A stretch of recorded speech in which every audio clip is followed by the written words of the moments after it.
어느덧 11월이 되었고 우리 에바다 찬양단 이제 11월 첫 주일을 맞이하면서 찬양으로 하나님 앞에 영광을 돌리게 됨을 감사합니다. 이 자리가 차고 넘치기를 하나님께서도 원하시고 바라실 텐데 하나님 이 자리가 너무 많이 비었음에 마음이 아프고 또한 이 자리에 있는 모든 우리 성도님들이 오늘 정말 마음이 열리고 귀가 열리고 우리의 눈이 열려져서 에바다 열리는 그러한 복을 받는 귀한 시간 되기를 원합니다. 찬양으로 뜨거워지게 하여 주시고 이 자리가 이제 앞으로는 더욱더 차고 넘치는 도움이 되는 그러한 계기가 될 수 있도록 인도해 주시옵소서.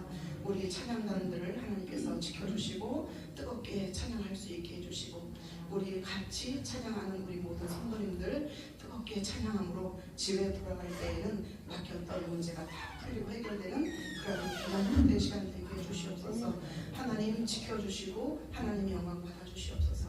감사하며 예수님 이름으로 기도드리겠습니다.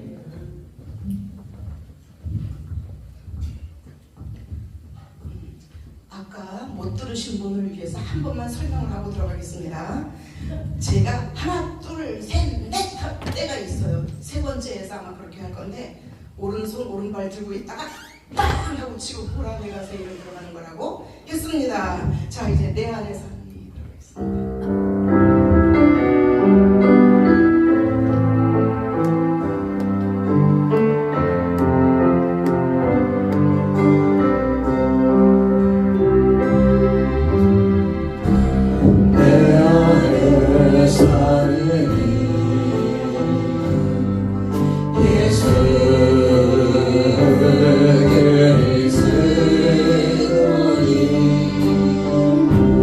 나의 주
잊어버리셨죠?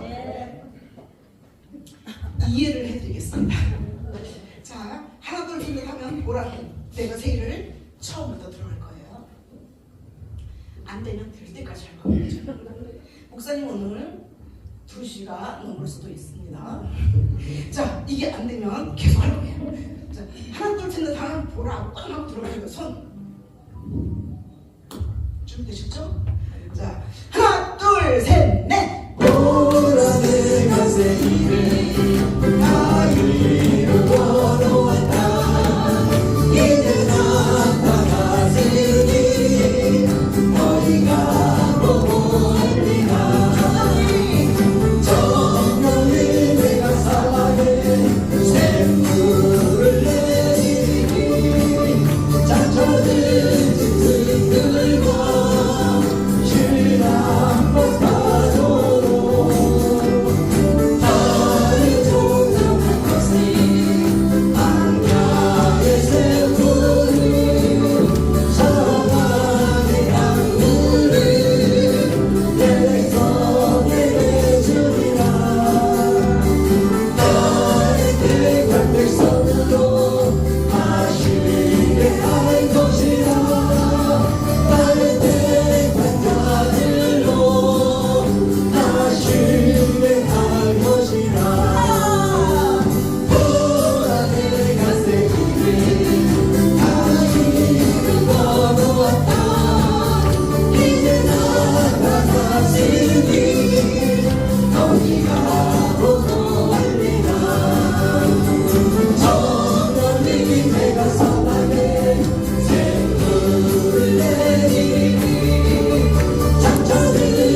주를 나의 구주 삼고 성령과 피로써 거듭나니 세상에서 외로우니 하늘의 영광 누리로다.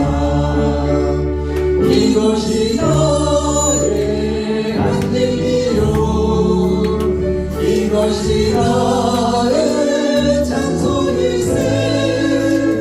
나 사는 동안 끊임없이 구주를 찬송하리로다.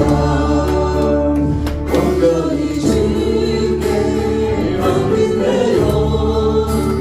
사랑의 음성을 듣는 중에 천사를 왕래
날마다 숨쉬는 순간마다 내 앞에 어려움이 오네 주님 앞에 이 몸을 맡길 때 슬픔 없네 두려움 없네 주님의 그 자비로운 손길 항상 좋은 것 주시도다 주님의 그 자비로운 손길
우리 기도하겠습니다. 하나님 감사합니다. 우리 에바다 찬양단 하나님 앞에 마음과 뜻과 정성을 다해 찬양합니다. 재주와 능력이 아니라 하나님을 향한 마음으로 믿음으로 하나님을 향해 고백하며 주 앞에 섭니다. 항상 주님 축복하시고 그 수고와 헌신이 헛되지 않게 하시며 우리를 향한 그 영혼의 그 단비가 은혜의 담비로 충만하게 내려지는 복된 시간 되게 하여 주옵소서. 이 시간도 이제 우리가 말씀을 함께 나눕니다. 주께서 말씀의 은혜로 덧입혀 주셔서 우리 심령이 바른 길을, 빛을 따라가는 길을, 소금이 되는 길을 향해 나아갈 수 있도록 인도하여 주옵시고 하나님의 백성들이 날마다 승리하며 승리를 선포할 수 있는 고백을 갖게 하여 주시옵소서. 주님의 은혜로 충만함을 믿고 감사하며 우리 주 예수 그리스도의 금 받들어서 간절히 기도드렸사옵나이다. 아멘. 우리 시간 하나님 말씀은 고린도후서 4장 16절로 18절까지 말씀입니다.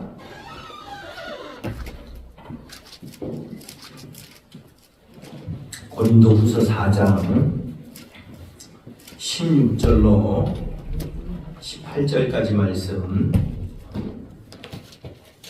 신약성경 290쪽입니다. 고린도후서 4장 16절로 18절까지 말씀, 우리 다 같이 함께 한 목소리로 읽겠습니다. 그러므로 우리가 낙심하지 아니하노니 우리의 겉사람은 낡아지나 우리의 속사람은 날로 새로워지도다. 우리가 잠시 받는 환난에 경한 것이 지극히 크고 영원한 영광에 중한 것을 우리에게 이루게 함이니 우리가 주목하는 것은 보이는 것이 아니요 보이지 않는 것이니 보이는 것은 잠깐이요 보이지 않는 것은 영원함이라. 아멘. 오늘도 우리 에바다 찬양단의 능력을 우리가 경험하게 됩니다. 우리 방송실에서 정신을 차려야 돼요. 후렴이 안 끝났는데 넘기고 있어. 근데 대단한 건 후렴이 안 끝났는데 후렴 박자에 뒷 가사를 붙여서 그걸 그대로 부르고 있더라는 거야. 나는 못 부르든지 후렴 걸 부르든지 아니면 다시 나가든지 이게 아니라 후렴 가사가 넘어갔는데 그 넘어간 가사를 가지고 후렴에 붙여서 그 박자를 맞춰. 이야, 대단한 능력을 갖고 있다. 응? 이 방송실이 정신을 안 차려서 그런 거야. 몇 번을 자꾸 넘기는데 오늘 방송실 깨지는 날. 수고들 하셨습니다. 불도 못 켜놓고 저 안에서 시꺼먼 데서 열심히 하나님의 일을 감당하고 있는데 항상 보이지 않는 곳에서 우리는 더 큰 일이 이루어지는 걸 알죠. 우리가 보이는 곳에 드러나는 것은 크지 않습니다. 하지만 항상 보이지 않는 곳에 나무가 자라는데 열매를 맺는데 뿌리는 보이지 않지만 뿌리가 없으면 다 죽죠. 그리고 뿌리에서 모든 영양분이 공급되는 것처럼 보이지 않는 곳에서 하나님의 역사는 더 크게 일어나게 되어질 줄로 믿습니다.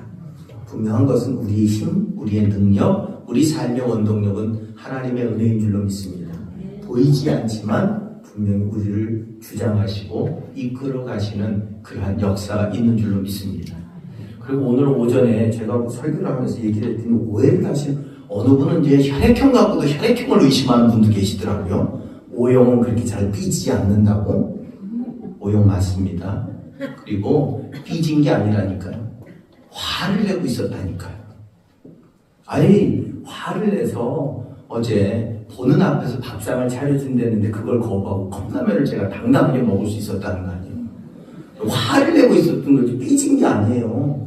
근데 자꾸 저한테 목사님이 잘 삐지는 중 밥 먹는데 와서 그러더라고요. 삐진 게 아닙니다. 화를 내는 거지.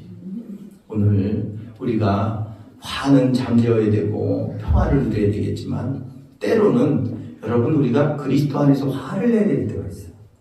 오늘 제가 잠깐 어떤 영상을 잠깐 보는데 미국에 있는 UMC 교회들에서 동성애 문제 때문에 1,800명의 목사님들이 교단을 탈퇴했다고 합니다. 용납이 안 되는 거예요. 동성애를 받아들이는 게 용납이 안 돼서 목사님들이 전체적으로 탈퇴를 하는데 한 1,800명 정도가 탈퇴를 하는데 법상 그렇다면 62.몇%가 동의를 해야 교회 전체가 탈퇴를 할 수 있는데 어느 목사님이 투표했더니 60%가 나왔대요.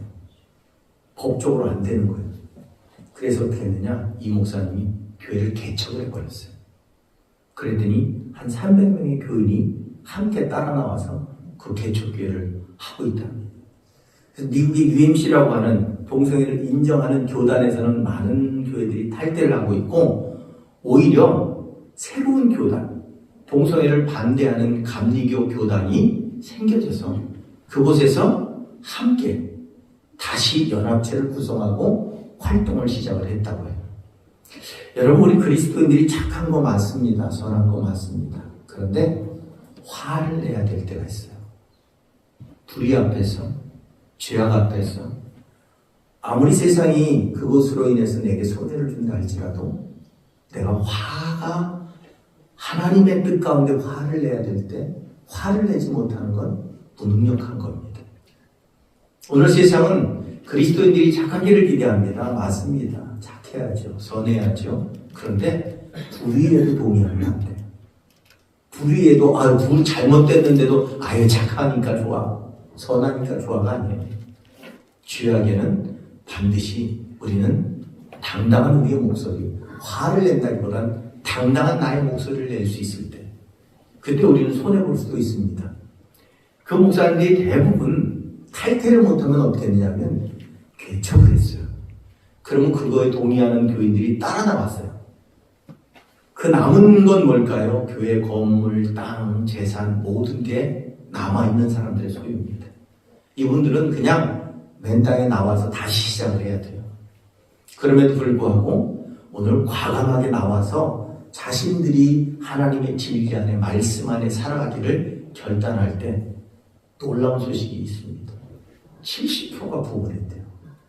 개척하고 난 다음에 70% 이상이 부흥을 했대요. 그러니까 하나님은 절대로 우리의 진리를 따라 살아가는 삶에, 고난을 자처하는 삶을 외면하시지 않는 분이라는 사실을, 미국 교회에서도 이 감리교회 분명히 탈퇴한 교회들이, 동성애를 거부한 교회들이 70% 이상 부흥하면서 놀라운 역사를 이루어간다는 사실을 우리가 기억하면서, 여러분, 그리스도인은 착하고 선하고 아름답고 순종하며 헌신하고 나눠야 되죠. 하지만 불의에까지 그렇게 할 필요는 없습니다. 죄악에 대해서는 우리는 단호해질 수 있을 때, 그때 우리가 진짜 진리를 따라가는 삶을 살아갈 수 있게 되어질 줄로 믿습니다. 그리고 주님을 향한 믿음으로 그래서 우리는 살아가야 되는 겁니다. 분명한 건 우리가 믿음이 없이는 그 일을 행할 수 없어요. 믿음이 없다면 우리는 절대로 주님을 따라가는 삶을 살아갈 수 없습니다.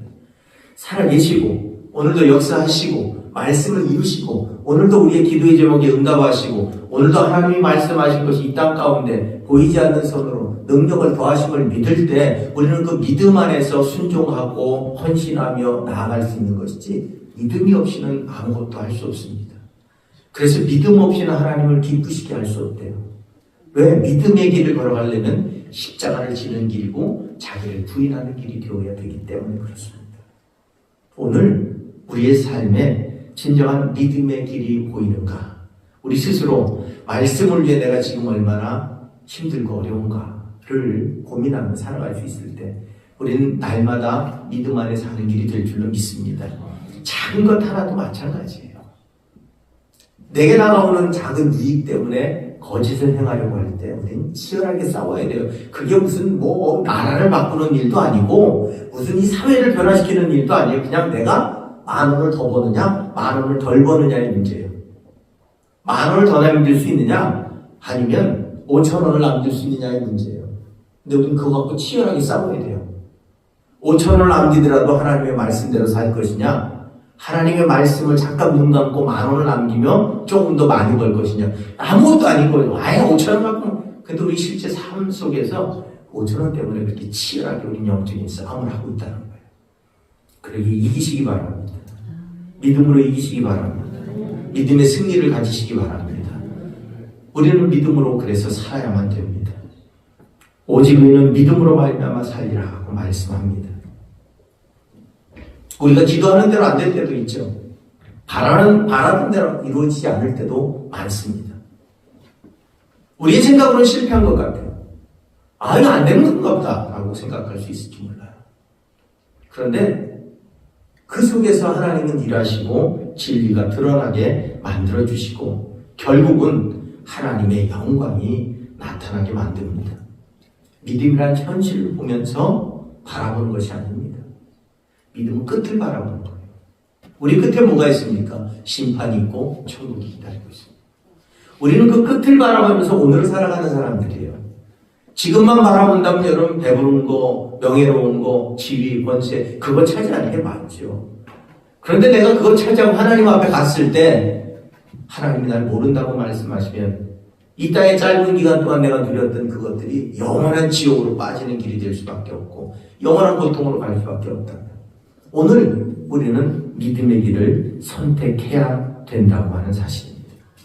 탈무드를 보면 한 랍비가 이렇게 말했답니다. 모세는 이스라엘에게 613개의 계명을 주었으며 다윗은 그것들을 10개로 줄였고 이사야는 2개로 줄였으며 하박국은 의인은 믿음으로 말미암아 살리라는 한 가지 계명으로 줄였다. 여러분, 우리에겐 믿음이라고 하는 것이 가장 중요한 무기입니다. 세상을 살아가는 무기를 다른 게 아니라 믿음이 갖고 있다는 사실을 우리가 분명히 기억해야 됩니다. 하나님에 대한 믿음이 세상을 이기는 무기고 세상을 정복하는 무기고 세상 가운데 죄와 싸워 이기는 무기입니다. 우리가 믿음으로 화를 낼 때는 절대로 패배하지 않아요. 그런데 믿음이 아니라 욕심으로 화를 내고 나의 만족으로 화를 낼 땐 이길 수도 있고 질 수도 있습니다. 오늘 우리는 분명한 믿음의 사람임을 세상 가운데 선포하는 삶을 살아갈 때 우리에게는 승리가 임하게 될 줄로 믿습니다.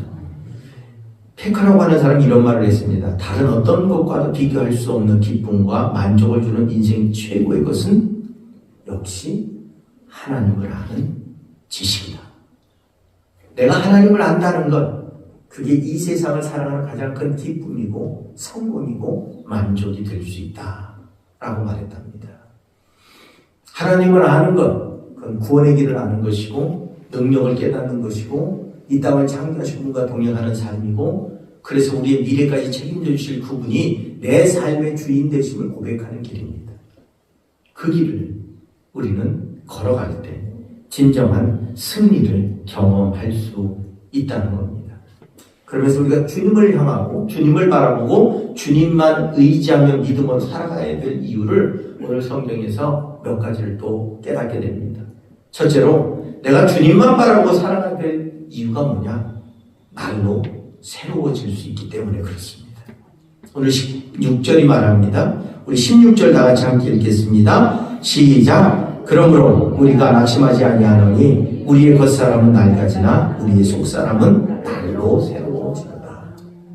우리의 속사람이 날로 새로워질 것을 말씀합니다.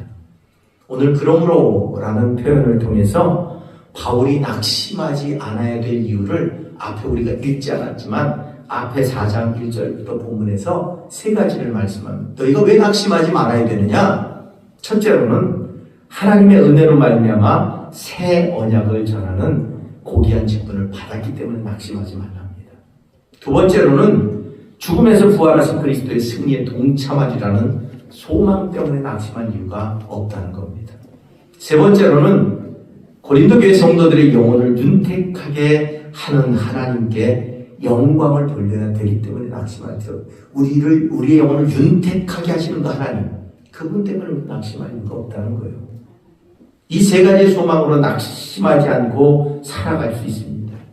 하지만 정작 우리의 연약한 육신은 낡아지고 또 늙어지죠. 오늘 성경은 그렇게 표현합니다.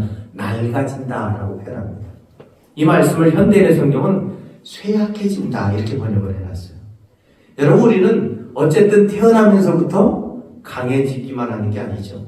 태어나면서부터 우리는 점점 나이를 먹어가고 성장한 이후에는 어떻게 해요? 다시 우리는 하나님께로 돌아갈 과정을 거치죠. 그러면서 어떻게 해요? 쇠약해 갑니다. 우리 육신은 어쩔 수 없이 내가 원하지 않더라도 아무리 강하려고 노력을 하고 약을 먹고 운동을 하고 아무리 해도 우리는 쇠하여지는 게 맞습니다. 하지만 그럼에도 불구하고 우리의 속사람, 겉모습은 나약해질 수 있어요. 그런데 우리의 속사람은 믿음 안에서 중생하여서 날마다 새로워질 수 있다.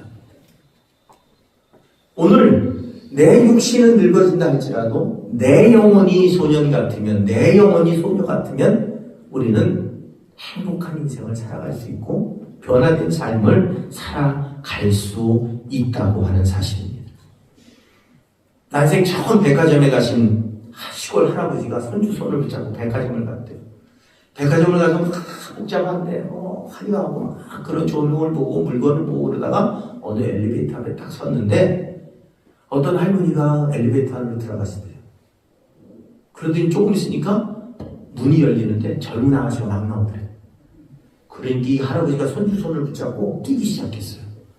손주가 왜 뛰냐고 막 물어봤더니 빨리 할머니 데려다자 엘리베이터 안에 집어넣어야 되겠다고 손주 손 붙잡고 팍 뛰어요. 과연 그 들어갔다 나오시면 저 젊어질까요? 그게 아니라 오늘 우리는 그렇게 세상 속에서는 그렇게 될 수 없어요. 우리가 그리스도 안에 들어갔다 나오면 젊어지고 생각이 젊어지고 또 우리의 비전이 젊어지고 우리의 삶이 젊어집니다. 새로워지는 거예요. 성경은 그럽니다. 이전 것은 지나갔으니 보라 새 것이 되었도다. 육신의 연령함과 연약함과 시련과 고난 가운데 신경 고통을 경험하지만 우리 영혼은 믿음 안에서 평강과 기쁨과 새로운 도전 정신을 더욱 활기찬 새 인생을 살아가게 된다는 겁니다. 여러분, 전도는 젊어서만 하는 겁니까? 아니요, 전도는 젊은 분들이 더 못하더라고요. 그런데 소망을 가진 분들은 하더라고요. 전도는 누가 하느냐? 지식이 많고 똑똑하고 세상에 지위 있는 사람이 하는 게 아니라 열심 있는 사람, 열정 있는 사람이 전도해요. 그럼 지식하고도 아무 상관없고 나이하고도 상관없고 우리의 삶의 무슨 재산 유무와도 상관없이 열정을 가지고 소망을 가지고 사는 사람 누구든 전도할 수 있어요. 오늘 우리가 그리스도 안에 산다는 것, 거듭난다는 건 뭐냐면 우리 마음이 주님 때문에 소망으로 가득 찬 거예요. 그러기에 우리는 새로운 삶을 살아가는 거예요. 이제는 이래서 못했고 이것 때문에 못했고 저것 때문에 못했어요. 근데 우리는 이제 그리스도 안에서 믿음을 갖게 되면 어떻게 되냐면 그리스도 안에서 모든 것이 가능해집니다. 모든 것을 할 수 있는 거예요. 내가 할 수 있기 때문이 아니라 하나님이 하시게 하시기 때문이고 내가 항상 기쁨으로 가득하기 때문에 그 사명을 감당할 수 있게 되어지는 줄로 믿습니다. 또 우리가 그리스도만을 바라보고 살아가야 될 이유가 뭘까요? 비교할 수 없는 영광이 기다리고 있기 때문입니다. 오늘 17절에 이렇게 말합니다. 우리가 잠시 받는 환난에 경한 것이 지극히 크고 영원한 영광에 중한 것을 우리에게 이루게 합니다. 오늘 두 가지를 말씀합니다. 하나는 영광을 얻기 위해서 환난을 피해갈 수 없다는 것이고 두 번째로는 환난을 당한다면 그것으로 무너지는 게 아니라 그 환난 속에서 미래에 받을 영광이 비춰진다는 사실을 말합니다. 내가 믿음으로 살아갈 때 너희가 고난을 받아야 된다고 말씀하죠. 십자가를 지라고 말씀합니다. 고난이 있어요. 예수 믿는 길에는 고난이 있습니다. 하지만 그 고난으로 끝이라면 우리는 못 믿을 거예요. 그런데 그 고난보다 훨씬 큰 그 고난을 넘고도 남을 만한 그리스도의 크신 영광, 구원의 빛이, 평강의 빛이, 은혜의 빛이, 능력의 빛이 우리에게 있다는 사실을 믿으시기 바랍니다. 그건 주님을 통해서만 이루어지는 거예요. 주를 바라봐야만 해결되는 거예요. 주님 앞에 서야만 되는 거예요. 세상의 어떤 돈으로, 물질로, 명예로, 지위로, 권세로 얻어지는 게 아니라 오직 그리스도 앞에서, 그리스도 안에서, 그리스도를 통해서만 이루어지는 일. 그게 바로 영원한 나라에 대한 소망이고 비전이고 꿈일 줄로 믿습니다. 그러기에 오늘 우리가 왜 그리스도를 바라봐야 되느냐? 그 영원한 영광에 동참하는 삶을 살아갈 수 있기 때문입니다. 오늘 성경은 그래서 본문에 잠시와 영원으로 경한 것과 중한 것으로 극명하게 대조를 이룹니다. 바울이라고 하는 인물이 얼마나 큰 고난 속에 살았습니까? 바울은 이렇게까지 이야기합니다. 자신이 당한 환난은 너무 심해서 살 소망까지도 없었다. 얼마나 힘들었는지 살고 싶지 않을 만큼, 살기도 힘들 만큼 너무 고통스러운 그 시간이 있었지만, 그럼에도 불구하고 오늘 바울의 고백이 뭐예요? 그 시간을 넘었더니, 그 시간을 견뎠더니, 아니 그 시간 가운데 바라봤더니 영원한 영광이 나를 이기게 하고 나를 버티게 하고 나를 살아가게 하며 그 영원한 소망이 내 안에서 나를 새롭게 만들어서 일어서게 만들고 견디게 만드는 능력이 되었다는 거예요. 오늘 내가 그리스도를 안 보면 그 영원한 것을 만날 수 없습니다. 그리스도를 통해서 그리스도와 함께 그리스도의 은혜로 채워지지 않고는 절대로 그 영원한 것은 내 것이 될 수 없습니다. 그러기에 우리는 주님을 바라보는 거룩한 삶을 살아가야 될 줄로 믿습니다. 삶이 힘들고 어렵다고 해서 피해갈 수 있나요? 우리가 살아가는 길 속에서 우리가 우리의 삶을 피해갈 수 있다면 얼마나 좋겠습니까? 오른쪽으로 돌고 왼쪽으로 돌고 뒤로 돌고, 그래서 내가 지금 가고 싶지 않은 그 길을 안 갈 수 있다면 얼마나 좋겠어요. 그래도 살아갈 수 있다면 우리는 살아갈 수 있습니다. 그런데 우리가 걷는 길은 언제나 우리 앞으로 정면으로 다가오는 길이죠. 피할 데도 없고 도망칠 데도 없는 외길입니다. 외길. 그 외길을 내가 앞으로 전진할 수 있는 방법은 딱 하나예요. 돌파해 가는 것밖에 없어요. 근데 우리는 그걸 돌파할 힘이 없어요. 그러니까 두렵고 떨리는 거예요. 그런데 예수 믿으면 그 돌파할 힘이 생길 줄로 믿습니다. 당장의 힘이 아니라, 당장의 힘만이 아니라 저기 멀리 보이는 소망이, 그 영원한 천국의 기대가 우리를 오늘 견디고 버티고 이기게 만드는 힘과 능력이 되어질 수 있기 때문에 그렇습니다. 그건 오직 그리스도로만 가능합니다. 북아메리카의 체로키 인디언족이 있습니다. 북미 인디언들 중에 유일하게 기독교를 받아들였던 그러한 인디언들입니다. 백인들이 삶의 터전을 빼앗고 그들을 5번이나 이주를 시킵니다. 그런데 보상은 하나도 안 해주고 있는 것까지 빼앗아 버렸어요. 그럼에도 불구하고 이 체로키 인디언들은 자신들이 정해져 있는 그 삶의 자리에서 항상 이웃 인디언들에게 복음을 전하는 삶을 살았다고 합니다. 코만치 최후의 주장이자 아메리카 원주민 교회 운동의 창시자인 쿠아나 파커라고 하는 사람이 이런 상황 속에서 이 부족들에게 이런 말을 남겼다고 해요. 그래서 그 인디언들의 교회에 가면 이 사람의 말이 항상 교회에 붙어 있대요. 그게 어떤 내용이냐면 이런 겁니다. 우리는 모든 것을 빼앗기고 5번이나 터전을 옮겼다. 우리의 재산은 하나도 남지 않았으며 사랑하는 가족을 잃기도 했다. 백인들은 계속해서 우리를 척박한 땅으로 몰아냈다. 그럼에도 그들이 전해준 복음은 잊을 수 없는 진림이 분명하다. 이 복음이 우리가 받은 고난보다 더 크기에 우리는 모든 것을 용서한다. 복음의 가치를 얼마나 소중하게 여긴지, 자신의 모든 것들을 빼앗겼어도 그보다 더 큰 복음을 받았기 때문에 나는 용서할 수 있다.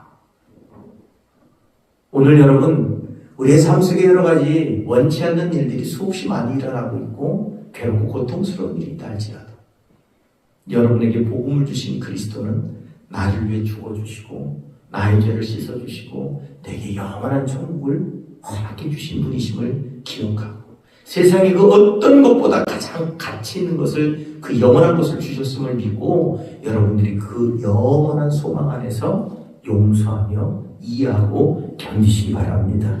그러면 우리는 승자가 될 줄로 믿습니다. 그리고 마지막으로 오늘 성경은 말합니다. 왜 그리스도만 바라봐야 되느냐? 약속을 가진 소망의 삶이기 때문입니다. 오늘 18절 이렇게 말하죠. 우리 다 같이 18절 함께 읽겠습니다. 시작. 우리가 주목하는 것은 보이는 것이 아니요 보이지 않는 것이니 보이는 것은 잠깐이요 보이지 않는 것은 영원합니다. 말씀합니다. 오늘 우리에게 약속을 가진 소망의 삶을 허락해 주셨기 때문입니다. 보이는 것은 잠깐이에요. 우리가 보이는 것은 잠깐이죠. 여러분들이 지금 연세에 이르시기까지 잠깐 눈 감았다 뜬 것 같은데 벌써 여기까지 왔죠. 여기까지 정말로 힘겹게 지겹게 고통스럽게 온 분은 없을 거예요. 지금 당장 보면 내가 10살만 젊었으면 내가 고등학교로 돌아갈 수만 있으면, 여러분들이 과거로 돌아갈 수 있다면 뭘 하시겠습니까? 고등학교로 돌아갈 수 있다면 뭐 하시겠습니까? 공부하시겠습니까? 저는 만약에 나를 고등학교 1학년으로 보내준다 그러면 공부를 할 것 같아요. 아무도 무슨 반응이. 근데 저는 공부를 할 것 같아요. 왜냐하면 만약에 고등학교 들어가면 공부도 열심히 하고 제가 원하는 공부를 할 뿐만 아니라 신학교도 빨리 갈 것 같아요. 일찌감치 가서 일찍 목회하고 왠 줄 아세요?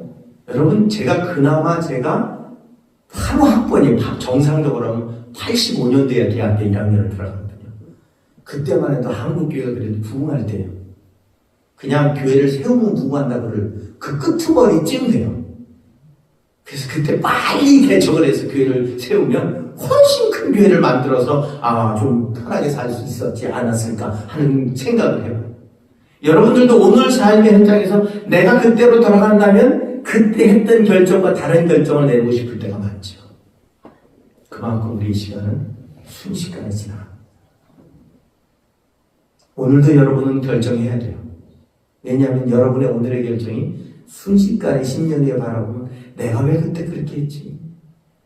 그때만 해도 조금 더 젊었을 텐데 그렇게 하지 말았을걸. 이런 후회가 생길 수밖에 없어요. 분명한 건 보이는 세상은 너무 짧아요. 우리가 생각하고 계획했던 것보다 훨씬 짧아요. 그런데 보이지 않는 세상은 영원해요. 그래서 우리는 어디를 향해 가고 있느냐면 보이지 않는 세상을 향해 지금 보이는 세상 잠깐 살아내요. 근데 우리는 보이는 잠깐의 세상을 위해 보이지 않는 세상을 포기하는 사람이 수없이 많아요. 제가 언젠가 말씀드렸죠.